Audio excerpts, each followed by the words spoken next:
제2강 10미닛 리차징 메시지, 전도에 대한 복음 중심의 종합적인 시각 교정. A. 전도자의 눈으로 보는 사람들. 전도자의 눈으로 세상을 볼 때 크게 5종류의 사람들이 있습니다.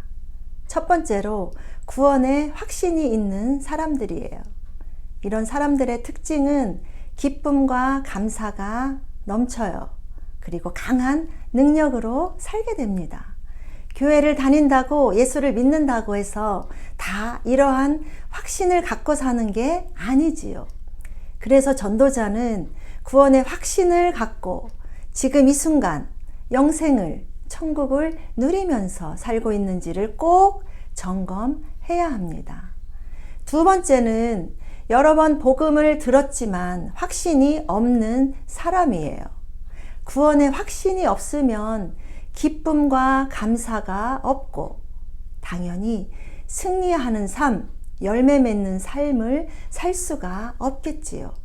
내 안에 기쁨이 없고 내 믿음조차도 헷갈리고 복음이 잘 정리되지 않았는데 어떻게 다른 사람을 전도할 수가 있겠어요. 그러므로 복음을 들었지만 희미한 믿음을 가지고 있지만 확신이 없는 사람에게는 견고한 확신 가운데 설 수 있도록 다시 한번 복음을 잘 전해 주어야 합니다. 그러니까 복음을 한번 듣고 끝나는 것이 아니라 이미 듣고 확신을 가졌어도 다시 그 복음을 또 듣고 또 배우고 또 알아야 합니다. 그래서 예수 생명 안에 견고하게 서게 되고요. 예수 능력이 나의 능력이 되고 예수 승리가 나의 승리가 되어서 세상을 이길 수가 있습니다. 복음이 능력입니다. 아멘, 아멘. 세 번째는 복음과 구원에 무관심한 사람입니다. 교회 안에 이런 사람들이 생각보다 많이 있습니다. 그런데 엄밀하게 말하면 이런 사람은 그리스도인이 아니에요. 그러므로 전도자는 교인과 그리스도인을 구별할 줄 알아야 합니다. 교회 다니는 것과 예수 믿는다는 것이 원래는 같아야 하는데 다른 사람들이 많아요. 그러다 보니 교회의 생명력이 당연히 약해지겠지요. 그리고 점점 병이 들겠지요.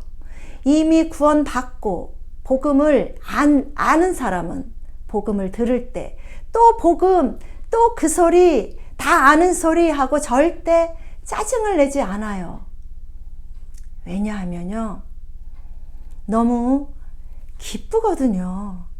너무 감사하거든요. 이 생명의 복음을 들으면 들을수록 내 안에 힘이 솟아나거든요. 네 번째는 복음을 반대하는 사람이 있습니다. 영적 대결에 있는 사람이지요. 이런 사람들 중에는 특히 교회를 다니다 목회자나 성도 간에, 가족 간에 상처받은 사람이 많아요. 혹은 타종교, 이단에 빠진 사람들이 있어요. 이럴 때 전도자는 복음을 반대하는 사람을 만나도 절대로 피하면 안 돼요. 두려워하면 안 돼요. 주님, 나는 전합니다. 역사는 주님께서 하십니다. 아멘, 아멘. 다섯 번째, 복음에 긍정적인 반응을 보이지만 결신을 미루는 사람이 있어요. 그림 1:1 교재 1과의 복음 제시 안에는 7번의 질문을 던지면서 복음을 전하고 또 손가락으로 가리키면서 자신의 현재의 모습을 보게 합니다. 지금 이 순간 이 세상을 떠나신다면 천국에 들어갈 확신이 있으실까요? 지금 어디에서 살고 계십니까? 어떻게 살고 계십니까? 그리고 어디서 살기를 원하십니까? 이 시간은 자신을 보게 하는 시간, 자신을 돌아보게 하는 시간이 됩니다. 그러므로 됐어요, 나중에요, 생각해 보고요. 이렇게 우유부단하게 미루지 않고 결신할 수 있는 동기를 부여합니다. 전도할 때 일방적으로 설명만 하고 끝내지 말고 꼭 이 질문들을 잘 활용하시기 바랍니다. 약간 정적이 생겨도 괜찮아요. 자기 인생을 바라보는 것이고 생각하게 하는 시간이 필요합니다. B. 누가 가장 확실하게 결신할 사람인가? 1. 하나님이 은혜 주시는 사람입니다. 하나님이 은혜를 주셔야 돼요. 하나님이 은혜 주셔야만 합니다. 그렇기 때문에 전도자는 기도를 많이 해야 합니다. 은혜는 누구를 통해서 주실까요? 은혜는 복음 전도자를 통해서 주신다는 거지요. 전도자가 기도해야 하는 이유입니다. 전하는 이가 없어 어찌 들으리요? 듣지 못한 이를 어찌 믿으리요? 복음을 듣고 구원을 받으려면 반드시 복음을 전하는 전도자가 꼭 필요하다는 것이지요. C. 누가 제일 구원받기 어려운 사람인가? 1. 하나님만이 아신다. 사람의 인상과 형편에 상관없이 누구든지 전해야 합니다. 제가 전도 대상자를 찾아 헤맬 때 마트에서 만난 한 어르신을 통해서 주님께서 지금도 잊지 못하는 한마디를 듣게 하셨습니다. 그리고 저를 여기까지 오게 하셨어요. 험악하신 인상에 입에 거품을 무시고 저를 몰아붙이셨어요. 당연히 교제는 펴보지도 못했어요. 어떡할까요? 어떡할까요? 하는 중에 기도를 해 드렸습니다. 주님, 어떡할까요? 주님, 하나님 아버지, 하나님 아버지. 그 순간 흐느끼는 소리가 들렸어요. 고맙수, 고맙수. 그 한마디는 아마도 끝까지 참으시고 돌아오기를 기다리시는 주님께 올려드리는 어르신의 고백이었다고 생각합니다. 또 저에게는 사랑하는 딸아, 수고해줘서 고맙다는 주님의 위로와 격려로 들려졌습니다. 이 전도자의 입장에서 보면 전도자가 포기한 사람이에요. 전도자가 전하다 포기하면 복음을 들을 수가 없어요. 듣지 못하고 믿지 못하면 어떻게 구원을 받을 수가 있을까요? 그래서 전도자는 절대로 포기하면 안 됩니다. 포기하는 사람이 제일 구원받기 어려운 사람입니다. B.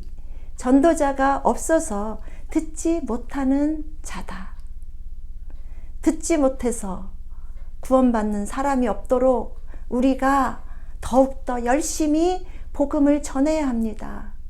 믿지 않는 사람 주변에 복음을 전하는 한 사람이 있다면 그 사람은 1차적으로 도움을 받은 거예요. 우리는 우리가 속한 모든 곳에 복의 근원으로 부름을 받았습니다. 나는 생명과 행복의 파이프다. 나를 통하여 사람들이 살아난다. 아멘, 아멘. D. 하나님이 나를 먼저 구원하신 이유는? 요한복음 15장 16절 같이 읽어 보실까요? 너희가 나를 택한 것이 아니요 내가 너희를 택하여 세웠나니 이는 너희로 가서 과실을 맺게 하고 또 너희 과실이 항상 있게 하여 내 이름으로 아버지께 무엇을 구하든지 다 받게 하려 함이니라. 가서 과실을 맺고 과실이 항상 있게 하려 함이다. 그리고 가장 높은 기도의 단계로 올라가서 하나님과 하나 되고 모든 기도의 응답을 받게 하시려는 것이다. 가라! 적극성이지요. 적극적으로 가야 합니다. 우리가 복음을 소유하면 가만히 앉아서 나약하게 살 수가 없어요. 가만히 있을 수가 없어요. 가서 과실을 맺고 우리가 맺어야 할 열매는 예수님 닮은 성품의 열매, 그리고 전도의 열매입니다. 이 열매가 늘 항상 우리의 삶에 있어야 해요. 그래서 가장 높은 기도의 단계로 올라가라. 생각만 해도 들으시는 단계로 올라가서 하나님과 하나 되고 모든 기도의 응답에 다 응답받는 은혜와 축복이 늘 함께 하기를 축복합니다.